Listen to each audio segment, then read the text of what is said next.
Good morning, everybody. We're going to go ahead and call this meeting to order. The members of the Transportation Policy Committee. For those around the table, please remember when you're speaking, turn your microphones on. And for those participating in Zoom, make sure you let everybody know who you are, state your name before making your comment or when asking a question. With that, we'll go ahead and I'm going to ask Meg, staff, if they'll do a roll call, all the participating Mr. Chair. members. Thank you, Mr. Chair. Members of the Transportation Policy Committee. Please unmute and indicate if you are present. Mayor Anderson. Here. Thank you. Jay Bieber. Present. Thank you. Mayor Borowski. Councilmember Butler. Doug DeClusen. Here. Thank you. Councilmember Edwards. Present. Thank you. Mayor Freeman. Present. Thank you. Vice Chair Gallego. Present. Thank you. Vice Mayor Garland. Councilmember Haney. Present. Thank you. Mayor Hermosillo. Present. Thank you. Spencer Camp. Present. Thank you. Supervisor Lesko. Here. Thank you. Councilmember Manfredi. Kevin McCarthy. Mayor Osborne. Present. Thank you. Tyler Pace. Mayor Pizzillo. Councilmember Poston. Here. Thank you. Mark Reardon. Here. Thank you. Jack Sellers. Here. Thank you. Amashim. Here. Thank you. Chair Wires. I'm here. Thank you. Mayor Wheatley. Councilmember White. Present. Thank you. And Mayor Wilson. Here. Thank you. Is there anyone that I missed? Ms. Vince Sinclair? Manfredi, City of Maricopa. Oh, wonderful. Thank you. Mayor Wires, we have quorum. Thank you. Everybody, please stand. Join me in the Pledge of Allegiance. I pledge allegiance to the flag of the United States of America and to the republic for which it stands, one nation under God, indivisible, with liberty and justice for all. Thank you. Okay, call the audience. We have just the one item. Is that correct? That is correct. Okay, and so if you folks haven't seen it, we have one item that's over a month old, and he simply was asking where and what time will the next public meeting be held for the US 60 corridor study. So I hope somebody got back to him on that. Okay, that was the only one, correct? That was the only one. Thank you. Okay, very good. Next item is number 4. Informational items. Item 4A is for information only. Does any member of the committee have any questions or requests about a presentation on this item? Hearing none. Okay, so I guess we're just going to skip that. Item number 5, approval of the consent agenda. We do have a request on item number 5 that's going to be a little hicky, but we'll get through it. So what I'd like is on the consent agenda 5A, 5A, apple, B as in boy, 5E as in echo, that we do those 3. And then we need a separate presentation on 5C as in Charlie and D as in David and a separate vote on those. Is that correct? Okay. All right. You have what you need? Okay. Go ahead. Mr. Chair, we need a motion. Mayor Wires, Go ahead. I move that we accept consent agenda items A, B, and E. Second, Mayor Hermosillo. Okay, we have a motion from Councilmember White, a second from Mayor Hermosillo. Any discussion on that? None. We're ready for a vote. All in favor on consent agenda items 5A, 5B, and 5 echo, vote aye. Aye. Aye. Any opposed, vote nay, please. Okay, are you good? We need to, Councilmember Poston, how do you vote? Aye. Thank you. Thank you. Doug DeClusen, how do you vote? Aye. Thank you. And Councilmember Haney, how do you vote? Aye. Thank you very much. The motion passes. Okay, it sounds like a unanimous vote for approval of 5A, 5B, 5E. With that, moving on to, can we get just some discussion on 5C next? Thank you, Mr. Chair. We have David Lucas, our TISMO manager, here to present a brief overview of item 5C.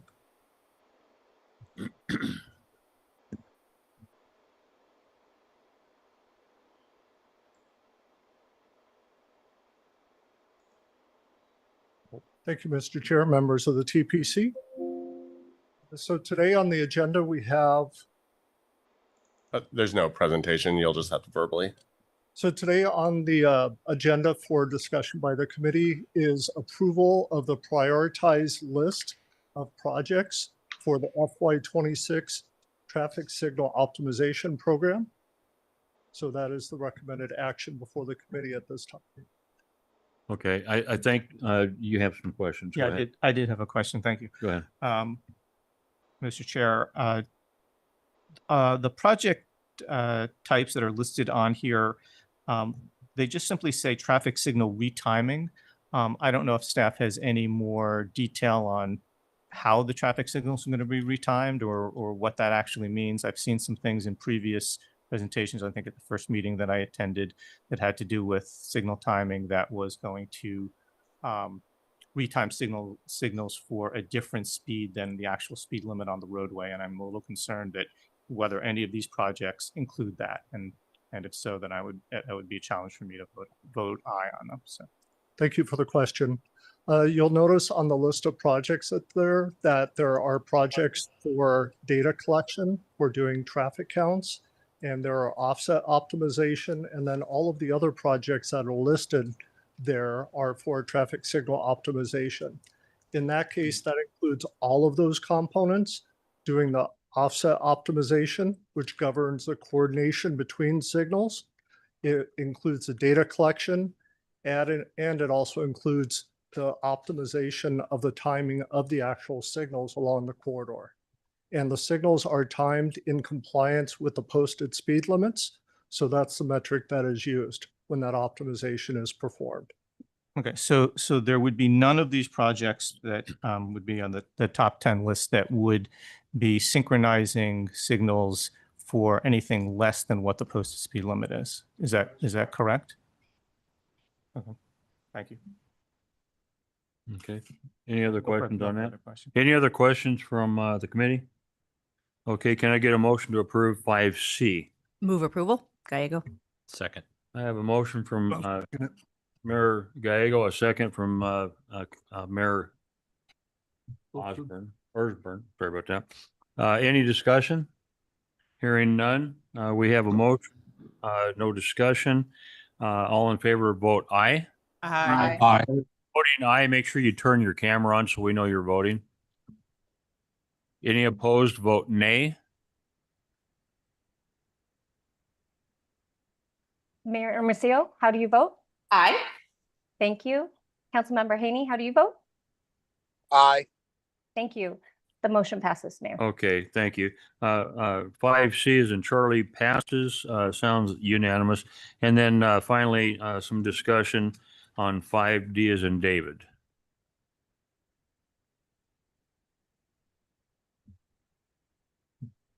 Good morning, Chair Wires and members of the committee. I will present a brief update on the Momentum A 2050. little hard to hear you. My apologies. Good morning, Chair Wires and members of the committee. I will give a brief update on the Momentum 2050 Regional Transportation Plan update. Momentum is our regional transportation plan, and it provides a broad vision for the region's multimodal transportation future and serves as our long-term blueprint for our transportation system looking out to 2050. It's performance-based and reflects funding that the region has programmatic oversight over, including federal, state, and local revenues. And for the better part of this year, we have been updating Momentum with incorporating the most recently updated socioeconomic and travel data and traffic data as well. And that's incorporated into the draft that you have in your packet. This draft also articulates just how performance has changed, but includes the same projects and programs that were originally in Momentum that was approved by Regional Council in 2021. In accordance with MAG's public participation plan, we have held a 30-day public comment period on the draft update to Momentum 2050. This was held September 9th of this year through October 10th. And our public outreach process included a public notice. We have a project webpage. We did stakeholder and resource agency consultation and a robust social media advertisement campaign as well. And we encouraged stakeholders and the public to participate and provide input on this draft Momentum 2050 update. We plan to bring the draft to Regional Council for approval in December on the December 3rd meeting. And I did also want to note that the draft in front of you does incorporate the successful passage of Prop 400 and conforming changes related to Senate Bill 1102. The action in front of you is to recommend approval of the draft Momentum 2050 Regional Transportation Plan update and the errata sheet changes contingent on a finding of conformity. That concludes my presentation. I'd be happy to answer any questions. Thank you. Mr. Beaver. Yes, thank you, Mr. Chair. So my question is that with regards to this plan, this plan was started a number of years ago. How far back was the original version of this plan started? Yes, it was approved by Regional Council in December of 2021. And again, that was Momentum 2050, looking out to the horizon year of 2050. This update does also look out to the horizon year of 2050 as well. And it keeps the same projects and programs that were originally approved by Regional Council in 2021. Okay. So has there been any review and update on what has happened, for example, in active transportation or in transit in terms of ridership, in terms of how many people are using the system and that sort of thing? Because numbers that I have show that there's been a significant drop.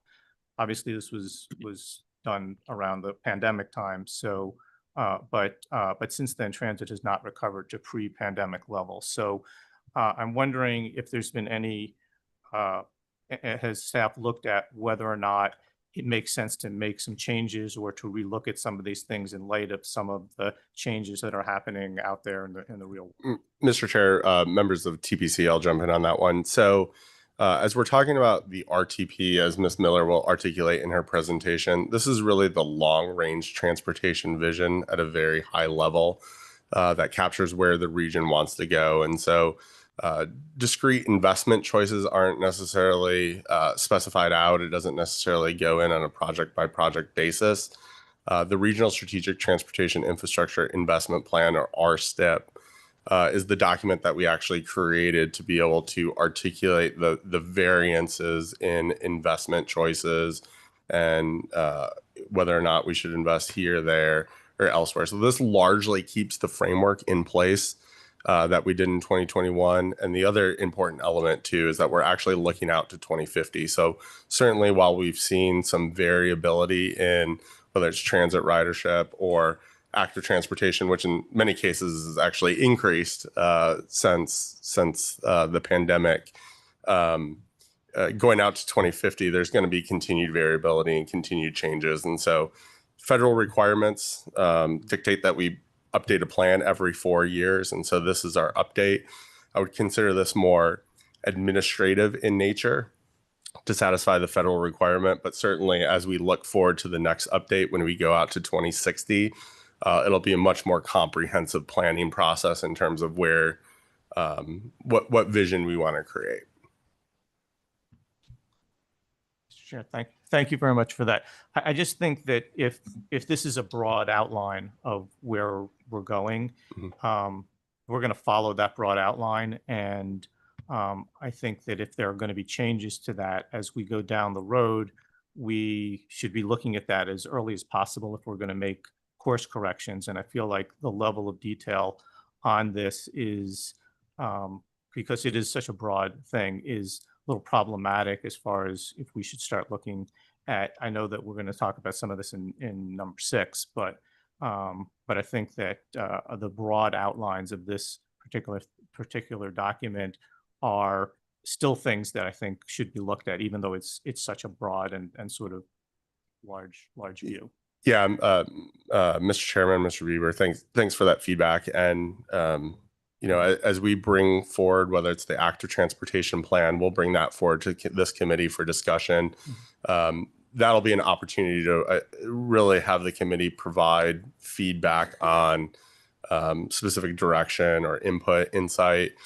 We've been giving the update to the transit lifecycle program. That's really our transit investments and the right form. So sometimes when we're talking these high-level planning concepts, it's really difficult to understand where the pieces and how the pieces fit together.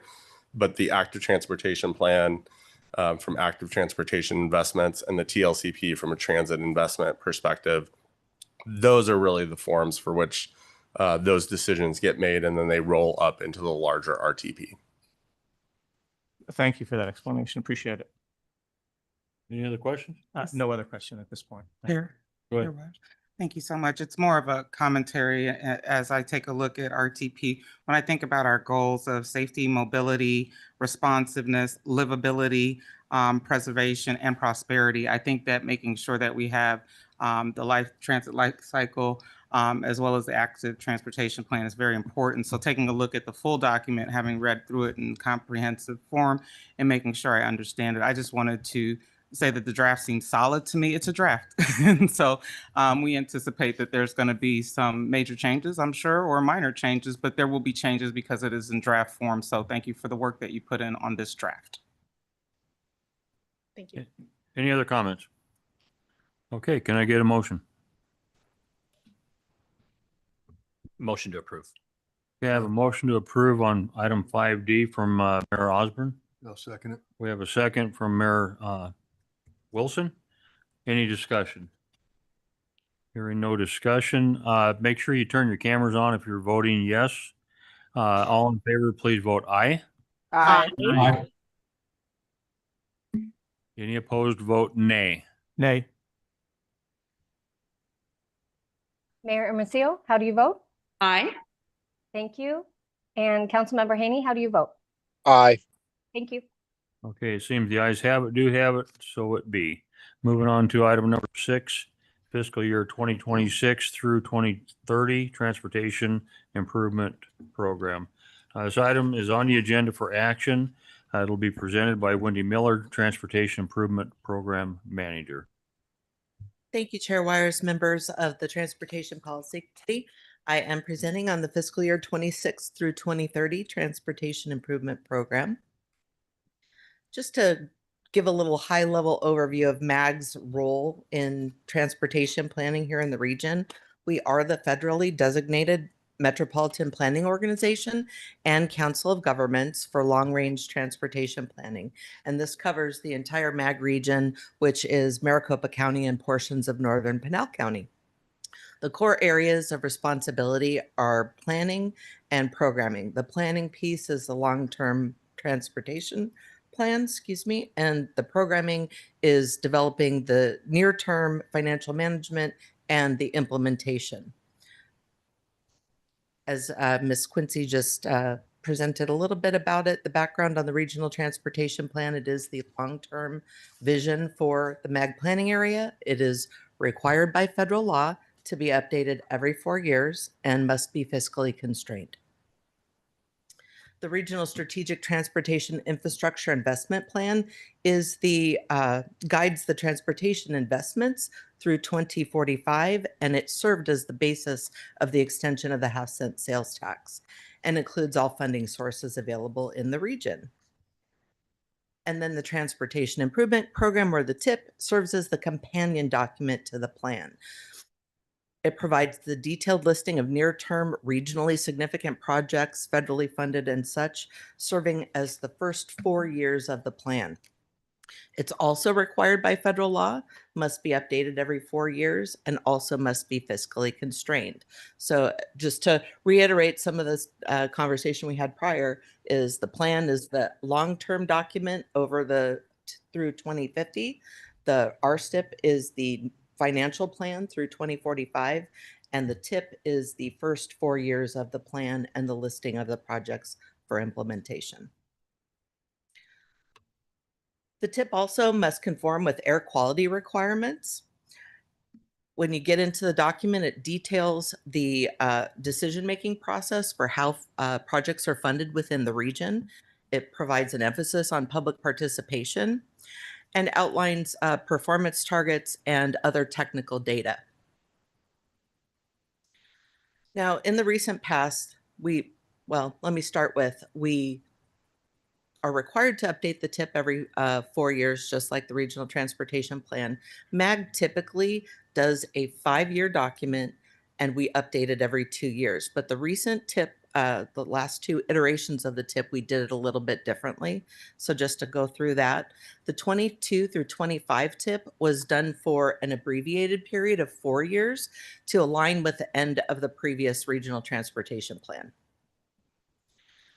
Last year, we came before you requesting approval on the 25 through 2030 TIP, and that covered an extended 6-year term so that we could include all of the projects in phase 1 of the RSTIP. And that brings us before you today asking for the 5-year cycle, or the 5-year TIP, and it will be once again updated every 2 years. So this one brings it back into our normal schedule for updates. And I think that this slide really demonstrates the relationship between the 3 documents. The Regional Transportation Plan is covering it all. The Transportation Improvement Program, or the TIP, it covers all the projects in the first 4 years, and it's designating all the different funding sources of the projects that are in the TIP. The RSTIP includes the life cycle and competitive programs, and then it also includes projects that are state, locally, or privately funded.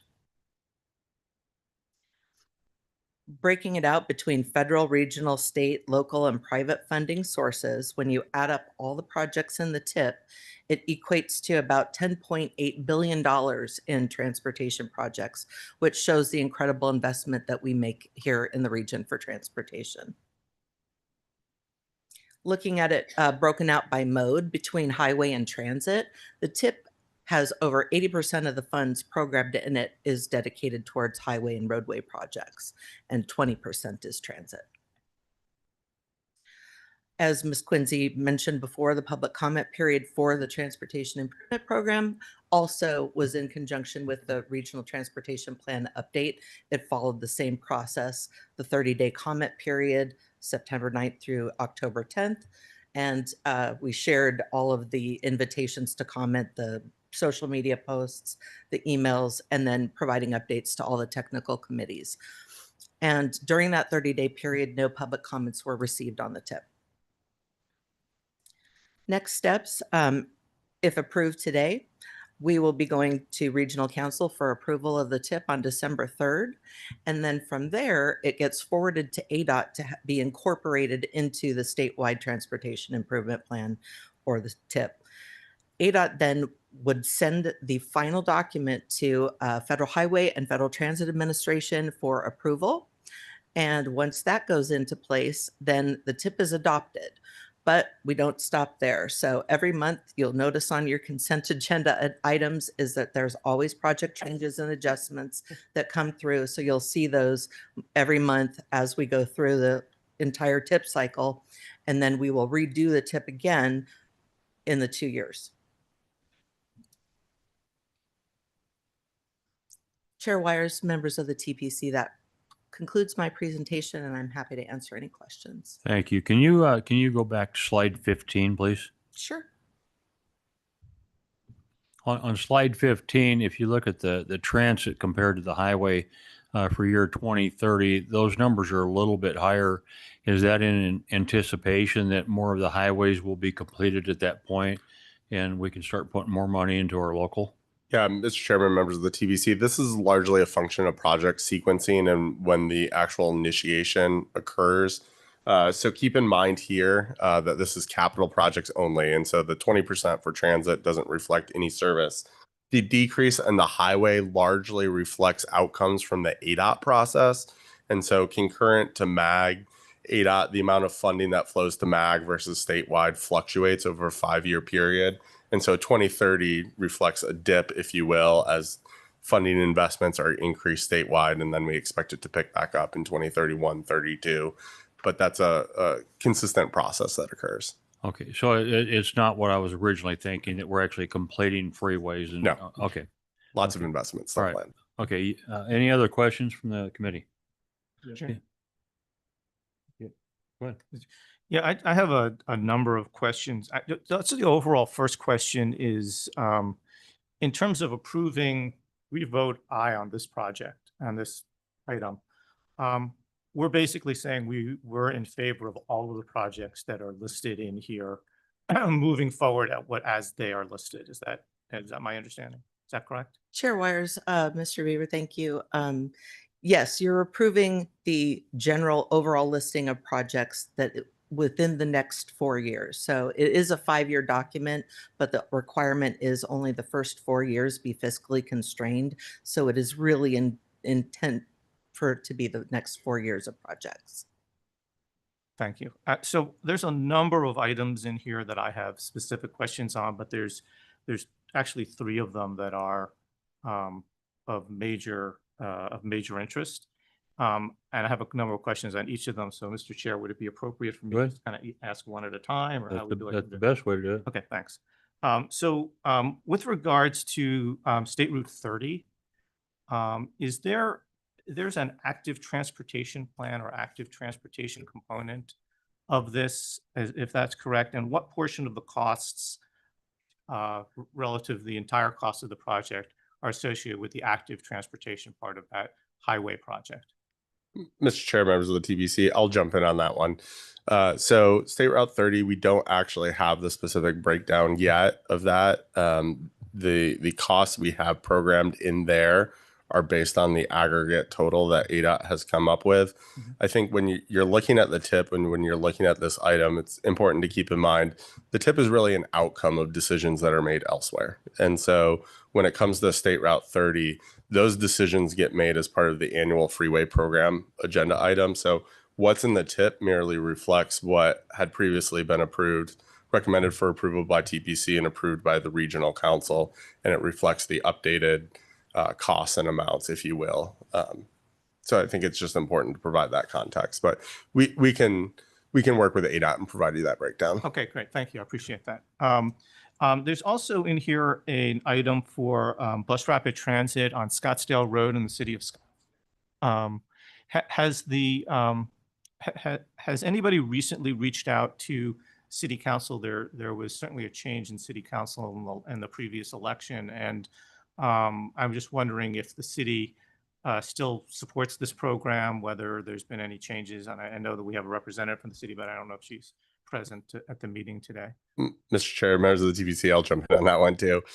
So that project reflects what's currently programmed in phase 1 of the RCIP. If you recall, we're still working on developing the TLCP itself.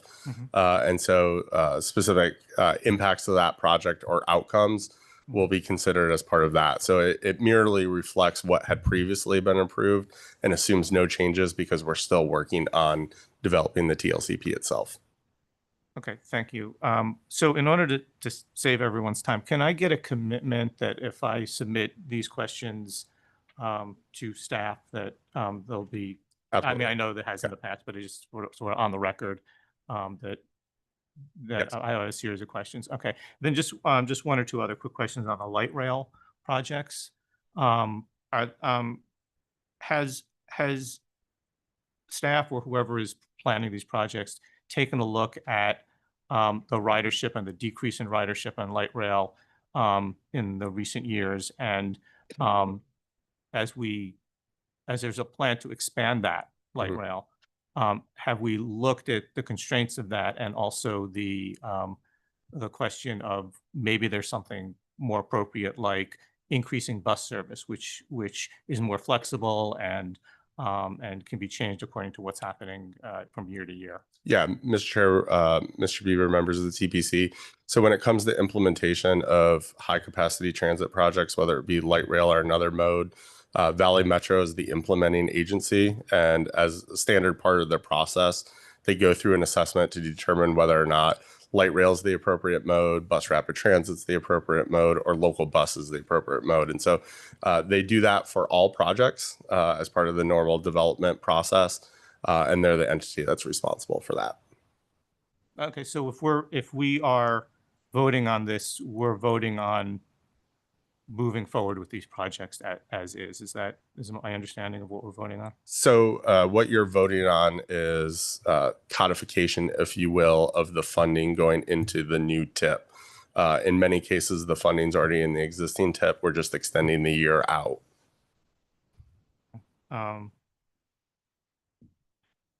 Just in one general overall question then. How much has staff or the planning process of this taken into account some of the newer technologies that are out there with regards to robo-taxis and things of that nature? Clearly, we've seen Uber and Lyft seems to have cannibalized a lot of the transit ridership and things of that nature. And so, especially like in the downtown area or areas that are not too far apart,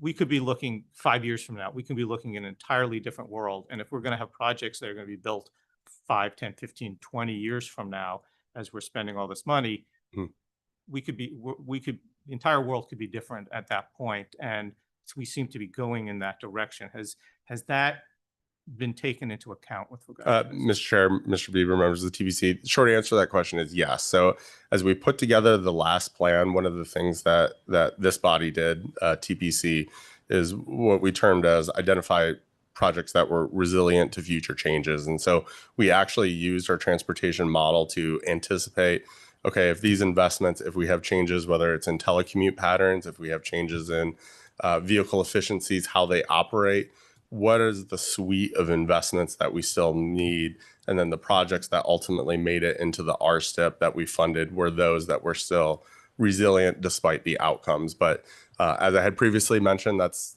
continuing assessment as part of project development is to look at specific nuances, but we can say comfortably that these projects represent sort of the highest priority for the region and are resilient to future changes in technology, so on and so forth.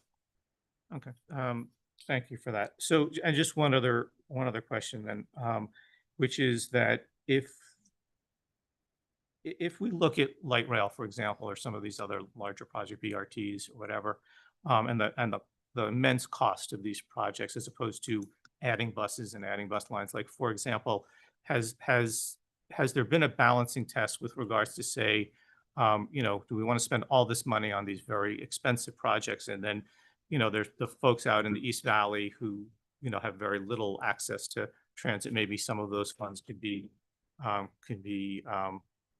of reallocated to those areas. And then we get sort of the, more equitable distribution of these sorts of things.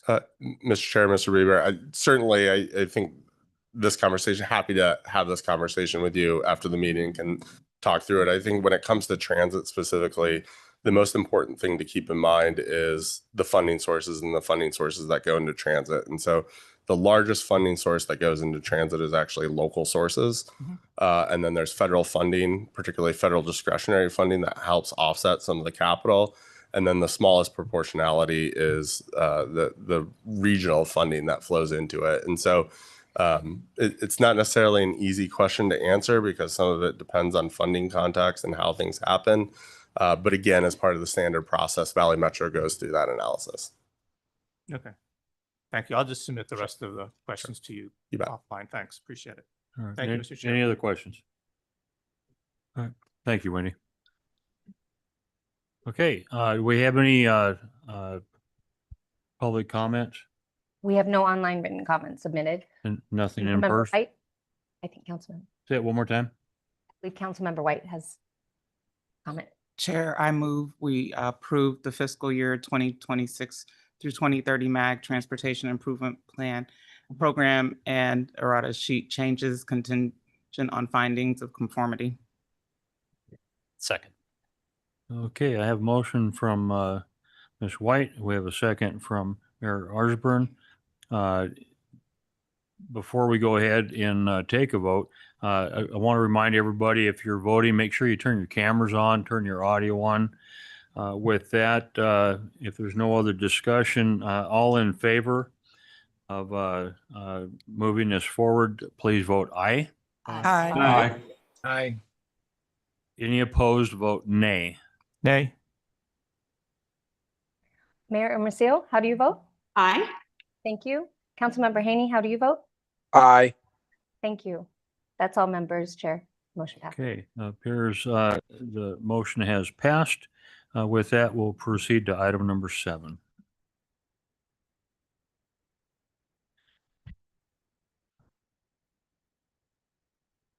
Bob. Hi, Mr. Chair. This item on the agenda is for information discussion. It's going to be presented by, some people call her Armita, I call her Bob. Either works. Transportation Policy and Initiatives Manager, and Cole Brown, Transportation Planner. Go ahead. Thank you, Mr. Chair. Good afternoon, members of Transportation Policy Committee. Cole and I are here today to present an overview of an assessment we conducted looking into freeway traffic operations strategies. Before we get into the assessment itself, I'm going to spend a little bit of time giving you a bit of background onto what we're talking about. Then I'll get into why we conducted this assessment. At that point, I'll hand it over to Cole, who'll go over the assessment itself and the findings before we wrap up today by briefly discussing next steps. So a little bit of background. When we talk about freeway traffic operation strategies, that really falls under a category known as Transportation Systems Management and Operations, also TSMO for short. And what that really means in simple terms are strategies that optimize the performance of our existing infrastructure. And that can range across several different types of strategies. It can be as simple as providing information to our travelers so that they can efficiently plan their travel routes. It can be investing in operational resources like Freeway Service Patrol.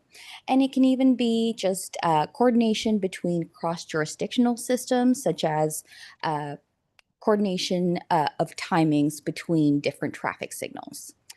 So when it comes to the history of investing within the MAG region, under Proposition 400, we do have a significant history of investing in these types of strategies. And you can see some examples here on this slide.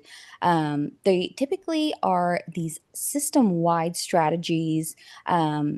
They include things such as ramp metering, which helps control the flow of traffic onto our freeways, Traffic Operations Center, which monitors real-time traffic conditions, our wrong-way driver system, which there'll be a presentation on after this, as well as our HOV system, which controls the usage of a specific lane on our freeway to optimize flow of traffic. Other strategies have also been identified as part of past studies we've conducted in our region, such as part of the I-10, I-17 corridor master plan, also known as the SPINE study, but those strategies have not yet been implemented.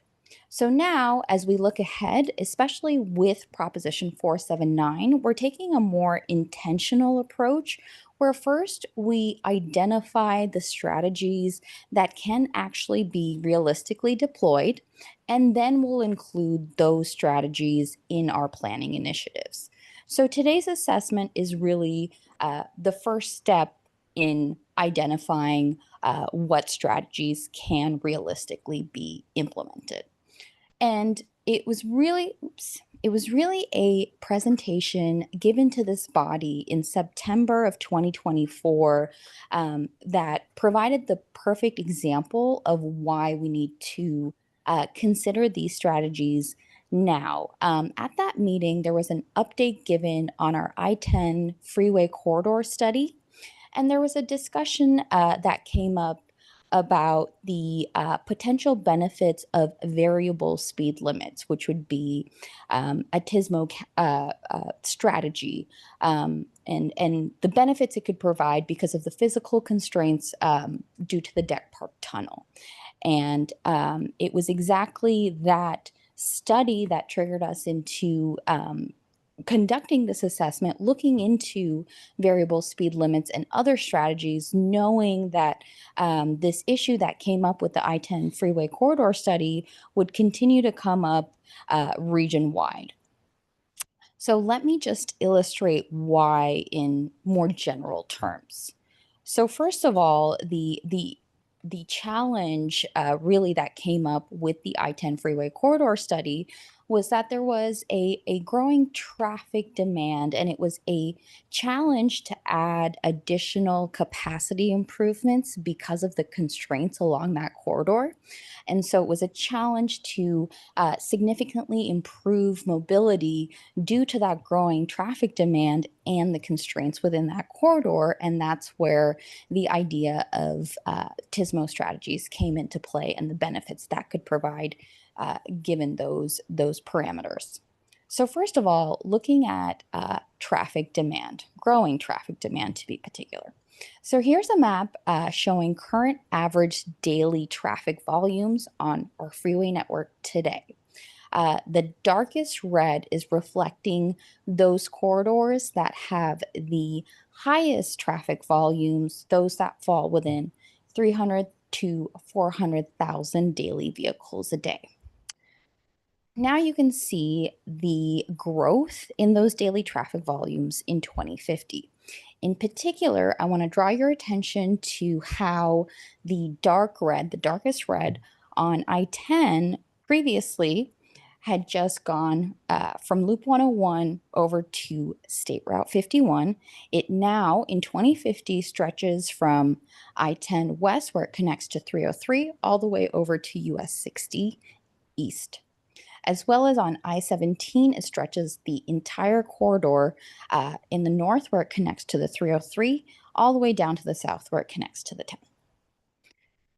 And then secondly, the other piece of this are the constraints. So we talked about already the I-10 Deck Park Tunnel. That's the sort of easiest example that everybody recognizes, the inability to sort of add all the additional lanes that would be required to meet the growing traffic demand that is forecasted to be there in 2050. But to put it in a little bit more general terms, imagine, I'll just illustrate picture any section of any developed corridor within our region. Say in our plan, in the RSTIP, we have programmed to add one additional lane in each direction already. However, to achieve free flow traffic, so traffic that is continuously moving, never stopping, it actually requires adding 4 additional lanes in each direction. In order to do that, it wouldn't just be to add the 4 additional lanes. It would require also shifting out those existing ramps outside of those 4 additional lanes.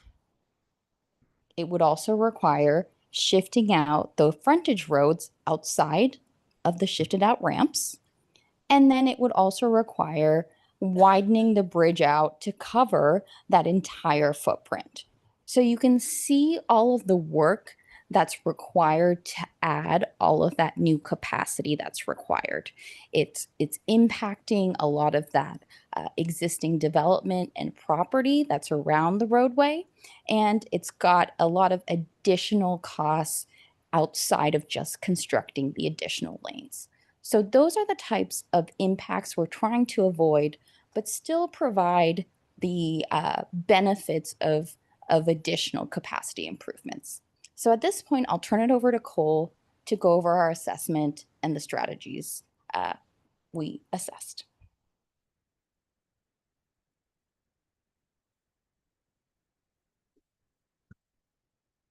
So that works. In reflection of that goal to increase our intentionality as we approach future Freeway Tismo investments, reflecting those challenges we had with prior implementation of prior study efforts, we wanted to take a step back to better understand what options we have available to us. In order to do that, we undertook a peer assessment to really look at what our peers have done related to Freeway Tismo expansion, related to freeway traffic operations. We looked at what works well, what hasn't, and what barriers we need to overcome in order to effectively deploy Tismo expansion within our. Specifically, we conducted a review of our current Tismo investment practices in this region, and we also looked at previous study recommendations related to Tismo investments, such as on the spine study previously mentioned. Secondly, we conducted a peer review of the most performant strategies seen in our initial review, just to better understand what hasn't worked, what has, and what we can do to implement it in our region if it was appropriate for us. Based on those findings, we selected a set of strategies that we think are very effective and may have a potential benefit to our region. Today, I'll just be presenting 4 of those, ones that we think are appropriate for consideration as part of near-term study efforts, but also ones that need policy direction before we continue investing time into developing these strategies and ensuring that they're appropriate for potential evaluation. So those strategies, just the four I'm going to present today, are the concept of queue warning, the concept of variable speed limits, the concept of integrated corridor management, or ICM, and the concept or category of managed lanes. The first strategy is the concept of queue warning. Queue warning automatically warns drivers of slowed and stopped traffic ahead, typically by using an overhead dynamic message signboards like the ones you'll see across our region. In our peer review, we found that this strategy can reduce crashes by providing additional warning to drivers in advance of queues and stopped traffic. It can also reduce harsh braking and therefore potentially improve traffic flow along a corridor. And finally, because we can leverage those existing DMS boards, we can find significant cost savings compared to alternative interventions that might have the same effect. However, as with any Tismo strategy, there are challenges with implementing it. First, driver comprehension is required to effectively deploy a queue warning system. If drivers do not understand the message given to them or do not believe that it's a true warning, they may not comply with it, negating the effect. For the same reason, we need to make sure that we accurately and consistently warn drivers when there is a queue and do not warn drivers when there is not one. That can oftentimes be difficult, especially in our peer regions. And as with any Tismo strategy, there's an ongoing operations and maintenance commitment that is required. A second strategy is the concept of a variable speed limit. A variable speed limit adjusts speed limits based on real-time safety conditions. In an urban environment like ours, that means things like incidents, congestion, and speed differentials that present a safety concern. In other areas of the country, and as well as Arizona, it might also mean weather. In our peer review, we found that variable speed limits can reduce crashes by reducing speed differentials within those congested corridors. It can also improve traffic flow, again, by reducing those speed differentials and smoothing out the flow of traffic as people stop and start in the congested area. And it's much more affordable than alternative investments that might require reconstruction of a roadway or other major capital needs. However, as we look at our peer regions, we'll notice that while variable speed limits are widely deployed, many of our peers have experienced issues with compliance and enforcement. In particular, we found that our peers, both nationally and internationally, have really struggled to see a benefit when they're unable to effectively enforce a variable speed limit. Considering the challenges related to enforcement resourcing in our region and in many regions across the United States, it's important that we understand these challenges further before we evaluate this strategy as part of a future planning effort. A third Tismo strategy is the concept of integrated corridor management. Integrated corridor management is the real-time coordination of transportation network operations along a corridor, stringing together investments like traffic signals, ramp meters, and those dynamic message signboards. So in order to kind of explain how this abstract concept works, wanted to walk the committee through one way an ICM system can function. In normal traffic operations, arterial intersections are typically timed to focus travel on those movements, either local movements or movements moving to and from the freeway. A second consideration is oftentimes a parallel movement, with arterials moving parallel to a nearby freeway. What can occur when a freeway is closed is we can see that, or closed or experience an incident, is we can see that traffic begins to back up as the timing is no longer accurate for the level of travel demand that appears on trips trying to use alternative routes, usually those those parallel arterial routes to that closed freeway alignment. What an ICM system can do is detect an incident and activate an alternative timing plan to help arterial intersections really help lengthen those screens and clear out those intersections that might otherwise experience really significant backups. If you've experienced a freeway closure recently, you may notice that that was a significant challenge. This could be strongly beneficial for those issues. This was also something that we deployed as part of the I-10 Broadway Curve construction mitigation project. If you recall our presentation in June on the I-10 Broadway Curve project, this was a key investment focus moving forward. In our peer regions, we found that an ICM system can, for these reasons, reduce our arterial traffic impacts, especially during incidents. It can improve interagency coordination, especially related to incidents, but also for broader investment decisions related to TISMO. And finally, it can facilitate public alerts. However, as with any TISMO intervention, there are some challenges with implementation. The core challenge is the need for high levels of coordination between arterial partners as well as the Department of Transportation that operates the freeway system. This can oftentimes require high levels of trust and cooperation because of the levels of automation required to implement an ICM system. It can also involve a significant expense in order to update the systems to be compatible with the ICM system, particularly those existing traffic intersection signals. That's something we experienced was a cost factor in the I-10 Broadway Curve construction mitigation efforts. And finally, if agencies are not effectively able to pool resources, they may experience additional staffing requirements compared to baseline. And the final concept is the concept of managed lanes. Managed lanes are lanes operated using a variety of traffic strategies to move traffic more efficiently. In our review, we found that Arizona has the highest level of managed lanes per capita of any state in the nation, all of which are HOV lanes within the MAG region. In our peers, we have seen that there are a broader diversity of managed lane concepts. Concepts include the concept of bus lanes, truck lanes, or express lanes, which you may have experienced in Los Angeles, Houston, or Dallas, or many other places in the United States. Many of our peers have experienced success in addition with the concept of price management, using price to effectively maintain demand levels and prevent freeway corridors from backing up within those managed lanes to provide free flow travel regardless of the time of day. In peer regions, we found that this strategy, because we can dynamically manage capacity, may potentially increase overall corridor throughput and capacity. And it's compatible with existing HOV systems. In particular, if we look at our peers in Los Angeles or Houston, we'll see that they have managed lane concepts that are more complex on their most constrained corridors with a baseline of HOV service throughout.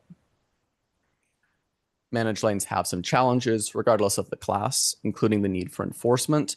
Compliance is necessary to ensure effective use of HOV lanes or other managed lane concepts. Political viability and public education are key challenges for implementation, especially as it relates to the legal authorities required to implement a managed lanes concept. And finally, because of the significant dynamic management involved, there are technical complexity issues that would need to be addressed prior to potential implementation efforts. So, in summary, we think that queue warning may be an effective strategy, particularly for areas with dangerous queues that may present a safety challenge. Variable speed limits may be a potential new investment, but further evaluation is required before we can move forward with implementation to better understand the compliance challenges involved in a variable speed limit. Integrated corridor management is also a potential new strategy appropriate for expansion to optimize traffic flow. And this might be a key investment moving forward, especially as with regards to our broader TISMO planning efforts on the multimodal level. And finally, managed lanes may provide significant operational benefits, but there's significant challenges related to their feasibility that need to be addressed prior to further evaluation efforts. And I'll hand it back to Arminta. Okay, so what can you expect next?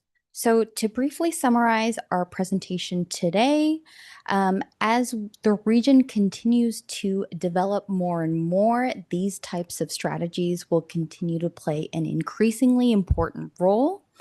As we consider these strategies in upcoming planning initiatives, taking a page learned from lessons from our past, we'd like to only include those strategies that are supported by this body. And another reason that we are looking to get feedback on what strategies you support today is because we have a number of planning initiatives that are underway now or upcoming soon that we could consider these strategies as part of that or as just part of a separate evaluation or study effort itself. And so as a reminder, here are a few examples of some of those major planning initiatives. The ones in blue are the ones that are upcoming very soon, but highlight some of those key heavily trafficked, very developed corridors, I-17, the Central Valley Study, I-10 West Major Investment Study. And so that concludes our presentation today. This item is just for information and discussion. We are looking for feedback, specifically which of these strategies presented to you today should be carried further and evaluated as part of future study efforts. And are there any we shouldn't be considering? Happy to answer any questions as well. Thank you. We'll open it up to committee, Quinn. Thank you so much, Chair Waters. Thank you, Hermit. Can you go back to the variable speed limit slide for us, if that's possible, please? I thought that to be interesting as an opportunity to reduce traffic accidents.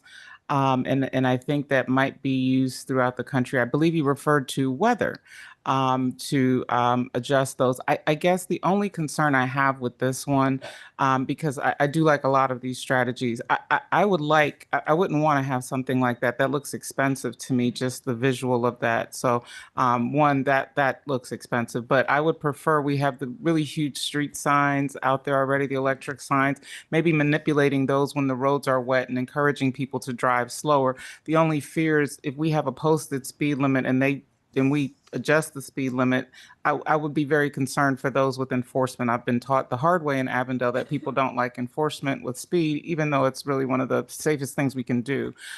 So just wanted to call out that this might be a great recommendation for weather changes or to prepare somebody, hey, decrease your speed, accident ahead. But to actually modify the speed limit on an active roadway, I'm concerned with that. But having grown up in Northeast Ohio, the posted speed on the highway for a very long time was 55, and now it's 65. And if you choose to go 65 in a blizzard, you'll have an awful drive. So, you got to make good decisions when you're behind the wheel of a car. But this is one I'm concerned about and would cautiously approach recommending a lower speed instead of posting and changing it because of the potential enforcement or confusion. Thank you. Councilmember, Mr. Chair, members of TPC, ADOT actually did pilot this outside of the MAG region off of I-10 on the way down to Tucson. It was specifically because of visibility issues due to dust storms. They had it was a temporary sign that was off to the side of the road. They struggled with enforcement and compliance, but it was a bit of a more cost-effective solution. But certainly your comments are noted and we'll look further into that. Thank you, Chair. I think less complexity is better, and some of this stuff like the different speed limits on different roadways, I think are probably a more difficult, trying to figure out what speed you're actually supposed to be doing. There's a couple of other of the items that you've presented that are that add some complexity in. I think that the managed lanes are what I've seen personally work really well, as long as we're not flooding those with more volume than those managed lanes can handle, and I know that's being worked on right now. Is there? Let me maybe ask two questions. As planners in in transportation, what is the dream fix for some of this? Actually, maybe it's three questions. The dream fix that you guys would come up if money was not an object, and the second question is probably money would be an object. When do we go up and use the median? And I'm thinking specific to I-10, but also maybe on I-17. That's a crowded corridor, and doing anything outside of the existing lanes that are there is going to mean some pretty significant work in taking out existing houses and businesses and other infrastructure. Is there ever a point where we say, let's bridge this entire stretch? I know this is crazy talk right now, but what would something like that look like coming in, and how does that cost compare to the massive amount of work it would take to extend lanes out to either the right or the left? And then the last question, this occurred to me as I was driving. I can't remember what I was up there for, but North Valley, and I'm coming south on I-17, and it's just always packed, just like 10 is always packed coming in. And a bus came past, and I thought, I wonder how many buses it would take to actually feel a difference in the amount of traffic that I'm experiencing, either coming in on I-17 or on I-10. So maybe you can provide some insight to that also. So those three questions. And I forget what all three of them are at this point. Mr. Chair, Mayor Osborne, members of TPC, I will try my very best. And we may have to get back to you with some more specific detail. I think your first question was if cost was not a constraint, what would be an ideal solution? I think the answer is it sort of depends on the corridor and the types of traffic issues that corridor is experiencing. To your point, I think you said it very well about, is the HOV lane within that corridor being under or overutilized?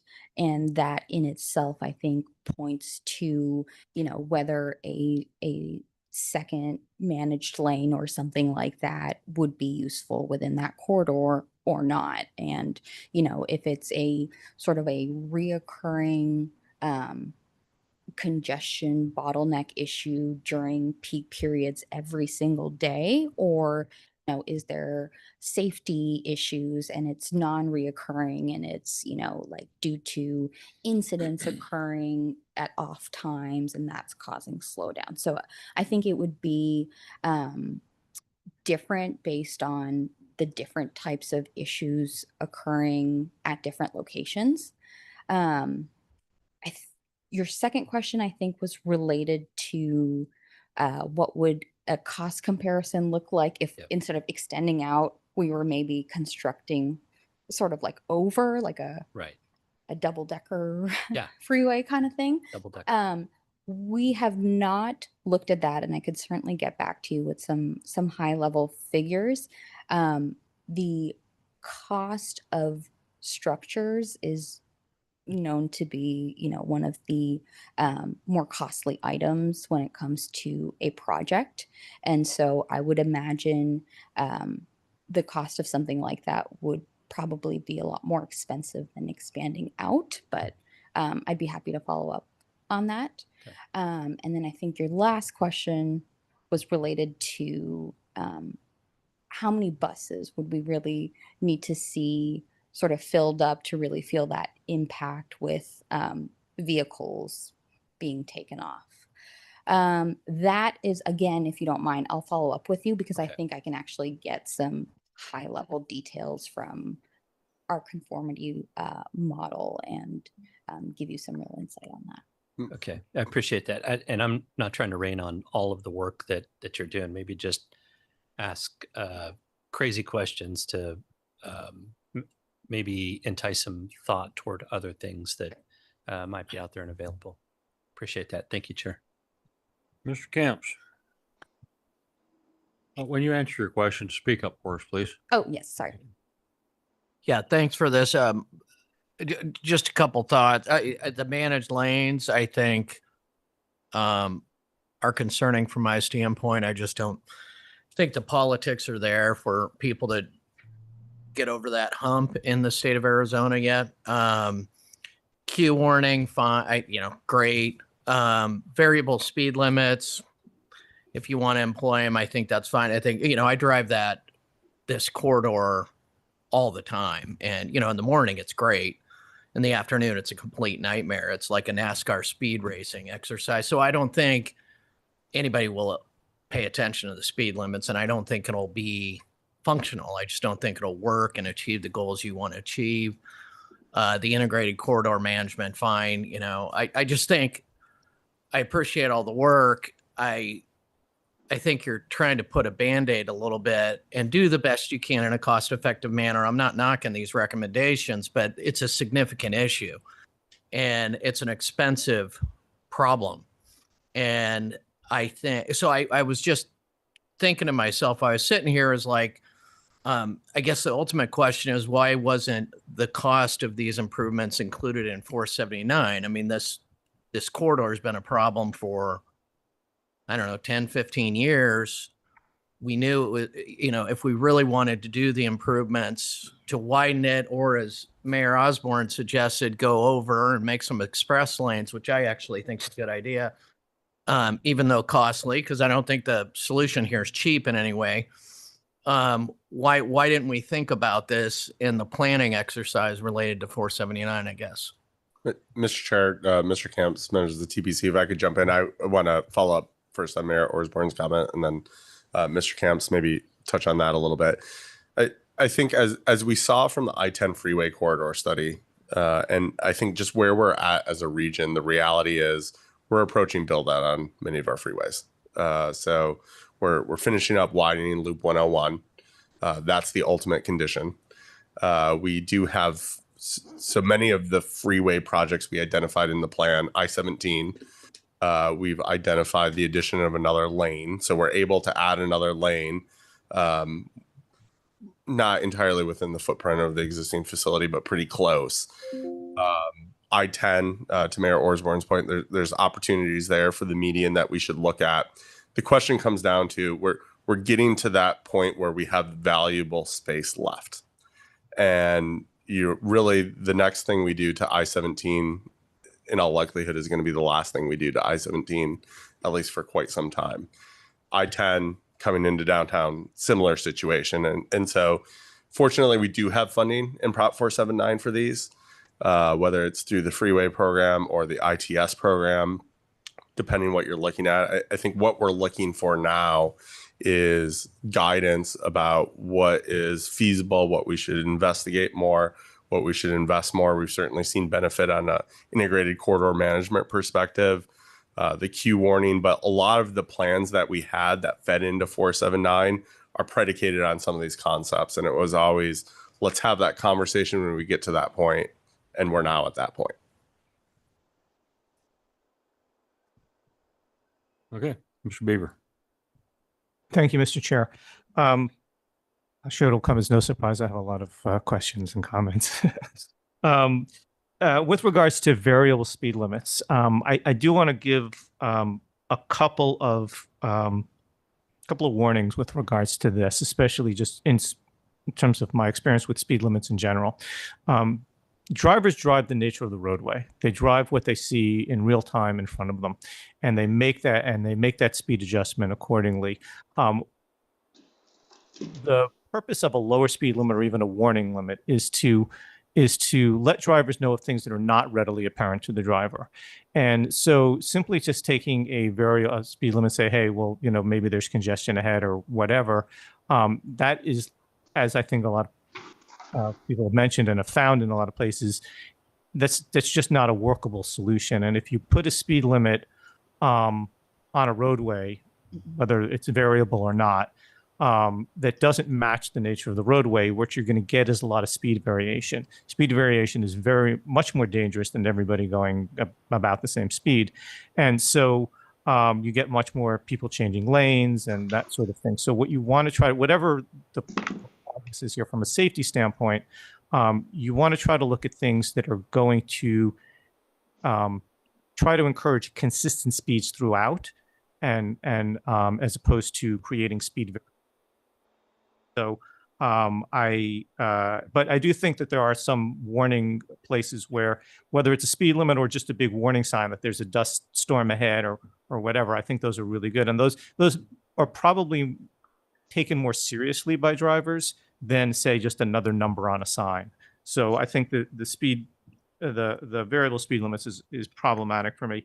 I think also also some of the comments that were made regarding the managed lanes, from a political standpoint, I don't know that pricing these lanes, there's I've seen it in LA where I used to live. I mean, then it becomes, called Lexus lanes and all these sorts of things. And I just don't know that the public supports taking a lane that they've already paid for through their tax dollars and then putting additional cost on it. Now, if that were to be something like to expand capacity or something like that, I know we're talking about constraints, but then maybe pricing makes some sense. But with regards to that, and I also wanted to comment about, isn't State Route 30 intended to alleviate some of the problems with along Route 10? Because I know that an individual roadway may be built out, as you had mentioned, John, but finding other places for capacity. I mean, we see 303 has clearly made a huge difference, I think, and I know I use it. I have to drive to LA, so it's very beneficial for me. But it's nice that I don't have to go down either the 17 or the 101 to the 10. So those kinds of things. But I think overall, like from the long-term standpoint, have you looked at this question? And I don't know how much this body or even this agency can answer this question, but vehicle miles traveled is going to increase. It's going to continue to unless you find ways to reduce the need for trips. And I used to talk a lot before the pandemic, I used to talk a lot about telework. Okay, well, now we've seen, it increased to 30-40% or so, and it has remained at a fairly high level compared to pre-pandemic levels.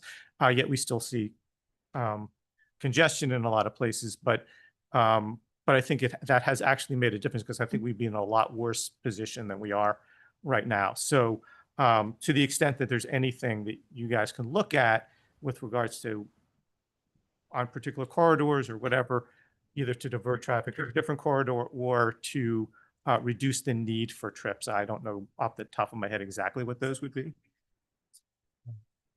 Keep going, sir. I think that was, hold on one second, that was the only thing. Oh, just one other, two other things to look at. I found as I was driving down here, as I try to transition from the 17 to the 10, there are some lane markings as to which lane you should be in, but they're on the roadway. And I think it's really helpful for drivers much in advance as possible to adjust and know which lane they need to be in to make whatever change that is coming up for them. And so that may be another thing that will help in terms of congestion and not last minute lane changes, somebody cutting across lanes to try to get off an exit that they didn't anticipate. So that's another thing that we may want to look at. And I think just overall, because we are looking at capacity and we're looking at a place where we built a tunnel and now there's no place to expand into, as we are building all these other roadways, we should be looking at having enough right of way so that we don't run into the same kind of problems that we are now with some of the constraints. I'm talking specifically about State Route 30, some of the other things that are planned for it, like active transportation and whatever that may constrain that roadway from in the future 20, 30 years from now having to be expanded. And you got to take those facilities away, and just to plan that appropriately, I think is a really important thing to learn from some of the lessons in the past. And I think that's it. Thank you. Appreciate it. Okay, Mr. Sellers, you're up next. I'm going to ask everybody if you can kind of limit your comments. We've got about 5 other people who'd like to speak, and we still got 3 more items on the agenda. Mr. Sellers. Yeah, just a very quick comment. As I look at all the things that you're looking at, that you're studying, the thing I'm most concerned about, I guess, is enforcement. The biggest complaint we've had about the autonomous vehicles running around is they run the speed limit because they're controlled by a computer, and people consider that to be obstructing traffic. Okay, Vincent Manfredi online. Thanks. I'll keep it quick. On me with mine, I mean, I look at queue warning as a good thing. I like to see queue warnings, and integrated corridor management's a good thing. I have experience with variable speed limits, but it was a permanent thing. On the SR 347, it used to go from 65 to 55 every couple of miles because of different reasons, turns, stoplights, etc. We put markings on the road to tell people. It didn't matter. Rear end crashes all the time. So what we did is, working with ADOT, we removed the 55 portion.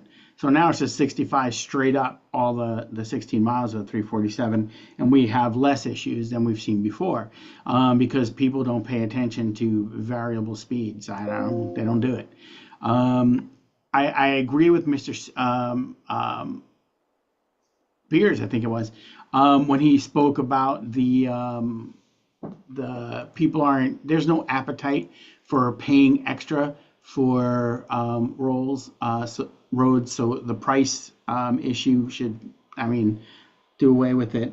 And then the other thing I was thinking when I was going over this is there's lots of changes coming to our roads because of the HOV laws and the alt fuels not being using them. So we're gonna have to go back and look over the next year and see what impact it has on managed lanes, and then we can go from there on the managed lanes part.